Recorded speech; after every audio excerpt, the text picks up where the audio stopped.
And sometimes details, I always really fight for this, even with clients saying, no, I'm not going to pay this because it's an extra money and you don't even see it. I always say, but you feel it.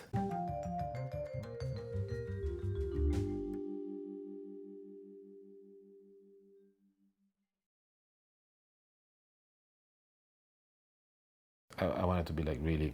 Yeah, that's fine. Do you just So- ask questions, or and we just No, talk about stuff? talk about stuff. So going back to your idea of cooperating with designers, what we had in the past, which it was kind of interesting. It was a great collaboration. I thought it was Yeah, it was fantastic to do, and I think we learned a lot. We designed something that was quite sort of, I think, edgy and out there, and I think it was successful in a lot of ways. So no, but the thing that it's interesting to know, it's not only like a commercial way of showing what I did. No, for me it's very important. First of all, we became friends in the meantime, Yeah, no, exactly. which is cool, and I think that this was a good thing for me as a person, to meet a really nice, wonderful person that you are. In terms of cooperation, it was actually quite interesting because we met at a drink with a mingling thing, Hong Kong style. Yeah, it was In meet a and restaurant, greet or whatever, yeah. to try And then we appeared that night in a picture on Tatler. Oh, John McLennan, Stefano Tordiglione, having drinks wherever. And then it started by almost like a game, me coming to you saying, what about if we cooperate? You were like, oh, nice, interesting, no? yeah, and I think it sort of rolled from there.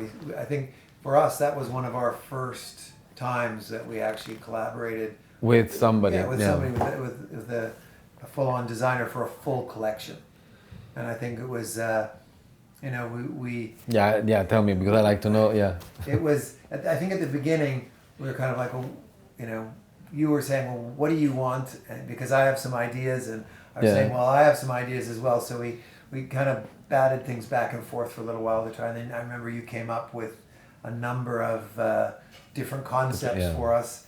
And we sort of said, what's going to work? Some of them were, But some of them were? some of them were very edgy and were quite interesting, but I didn't think they'd work for us from a commercial standpoint. Because I did look at Indigo. I studied what you were doing, Yes. and Nothing was too far out there, but everybody has a different idea. I what- can what pull we the expect. back, the rest, was not done. Maybe we can see. Actually, there was one with wood and metal that was not bad at all. No, I'll have to to be go honest, check I it think again. some of them would probably be Now. still work now, For and maybe sure. even work better now than they did back then. You might have been a number of years We're not ahead. talking. Yeah, we're not talking about 30 years ago. No, huh? no, it wasn't that long ago. But this actually was nice because it came out of. I remember it was like the Riva boats, no? Yes, So from yeah, the the lakes beautiful and Italian wooden the boats. Italian, of course, the Italian wooden Yeah. boats. No, but the Italian lifestyle. In fact, it's called Eva, Yeah. which is the first. No, it's Eva, and what's the other guy's name? Adam and Eve. Right. Okay. Eva. Okay. Eva. Adam and Eva. And the inspiration came from, right? I'm waiting. Go ahead. It came from a rail that I had outside my window. So if you see these, Yes. they're all, it's part of a rail, handrail that I had outside my window from Hong Kong that I had an imagination of having, and this is where I love this thing, the creativity is like amazing. That, of course, if it works, it's better. But the idea, the key. yeah, then we go back to that. But so this railing had a nice thick metal thing, and then all little rods, and then another metal, and then another small one. A cheap thing of a terrace on one of these rooftops where So I had a my window, office. A window or a No, just a handrail, not to make you fall down. Yeah. Okay. But it was done, I think, in the 70s here. All right. And I was inspired because the actual proportions were not bad at all. So I started It's saying, surprising sometimes. Yeah, especially in Hong Kong. But then I was like, okay, and I just, jot down some drawings and sketches to have that rail as the back of the chairs, and Table, yeah. the table with and things. Yeah. No, this one. I mean, it all came out with this kind of wood, which is a light wood, was Oak. oak. Yeah. And then the 60s style. I was born in the 60s. Yeah. I think when we came out with that, we were right on the forefront of that whole 60s Yes. Nordic, Exactly. retro look. We were in that moment, and that was great because you really. What I liked about you and your company, well, you because you decide. Not all the time. Kind but, of. not all the time, especially now. But the nice thing is that I had sort of a freedom to be inspired and creative, which is one of the most important things. When I deal with clients, I did an amazing home in Vienna. It came out something that is great in the end. It's not something that I would have done for my own home. Yeah. But you always have to consider Who's people gonna that you live do there and exactly. yeah, So you exactly. really have to understand. This I would have never done if I worked for, I don't know, Versace. This Yeah. would not work, right? But for Indigo, yes. And the idea of making this table with a little 60s, and it's true, it was the beginning of this trend. Yeah, Then it disappeared already. Yeah. Well, I think that It's nice because it's light. yeah, but the trend has. I think the trend has continued and continued to grow, but it's. I think that it's almost softened up a little bit. From what we came up here, like you said, was It's a little edgy. very edgy, very angular, sort of sharp on some of the corners, and I think it worked beautifully then. And I think what's happened now, people have looked at the 60s and 50s, and things are starting to Simpler. round off a little bit and get a little softer. And actually, one thing that is never going to happen again with you, if we are going to. That's a promise, huh? All right, that's a future promise. But no, the table that I wanted to have, this sensual, round shape under. That I think it's more costly because if you do something like straight, Yeah. who cares? No, it's like a piece of wood. You just put it on That's four the legs. different and the unique.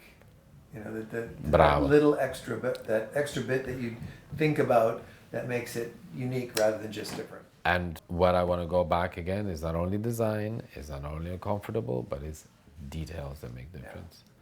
Everything, everything, like how you dress, how you talk, how you live. I think the details make the difference. And sometimes details, I always really fight for this, even with clients saying, no, I'm not going to pay this because it's an extra money and you don't even see it. I always say, but you feel it. How can you feel it if you don't see it? You do. Because this table, trust me that I have it at my home. So I stole one piece, but I paid for it. That's where it went. I paid for it. Our stock was With out by discount, one. but I did. And then when you actually touch this thing, you don't see it, right?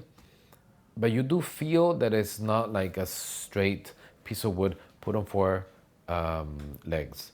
But it But I think has... It's just it's very tactile. You have that flat surface like every table. But then as your hands sort of come over the edge, you're like, oh, Nice. there's a little sort of softness here, No. and then it curves underneath. Yeah, and then in the corners it just meets. It's like, it's quite special.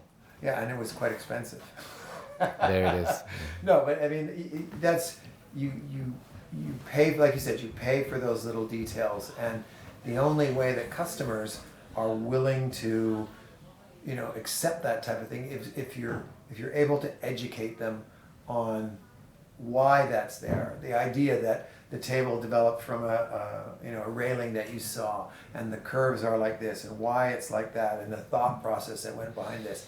Then Some people don't care. Well, those aren't our customers. We want customers that, if they're just looking for a very simple table that's going to just hold their box lunch on the top, buy from IKEA.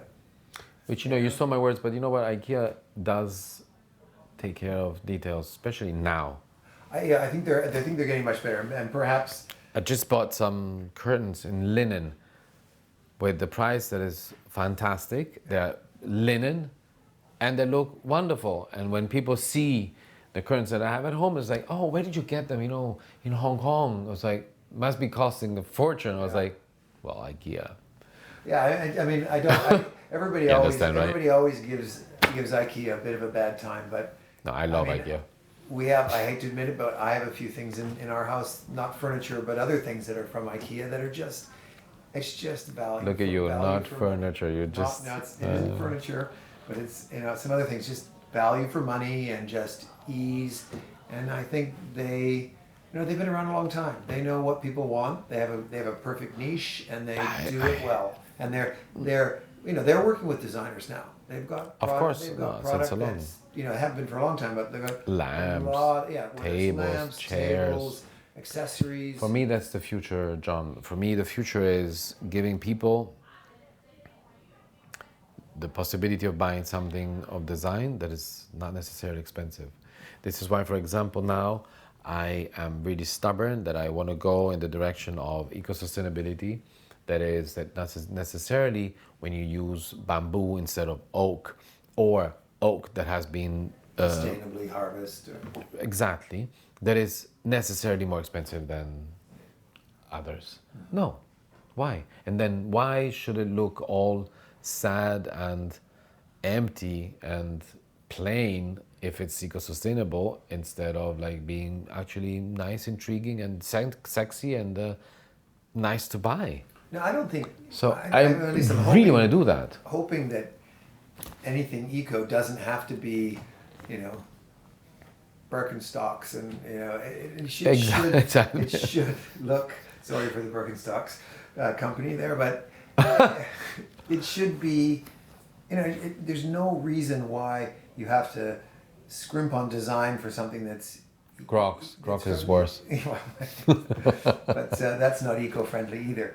But you know, you don't want. Why should you scrimp on your design when you're trying to do something eco? Doesn't mean bad design.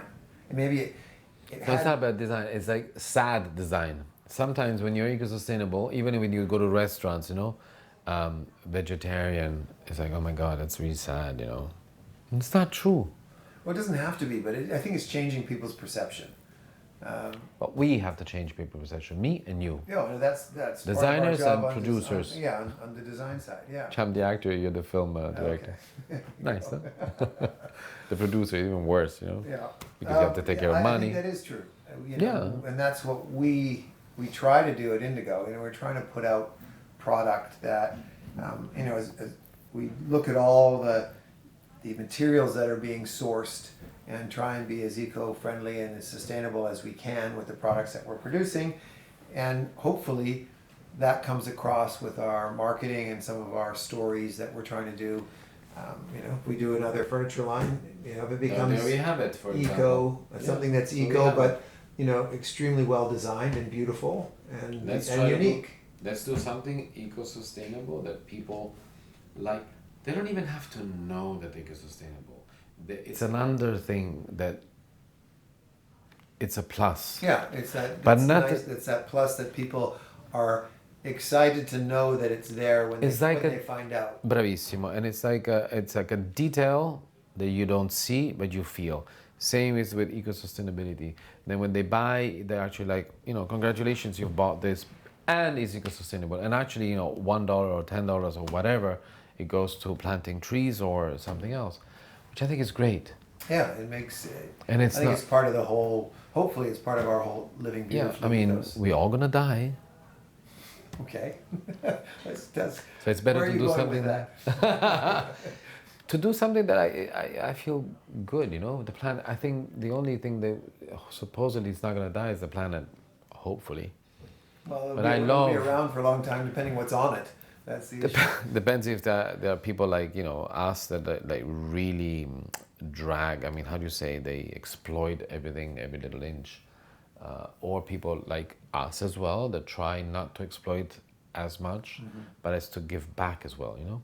Yeah. So give and take, sure.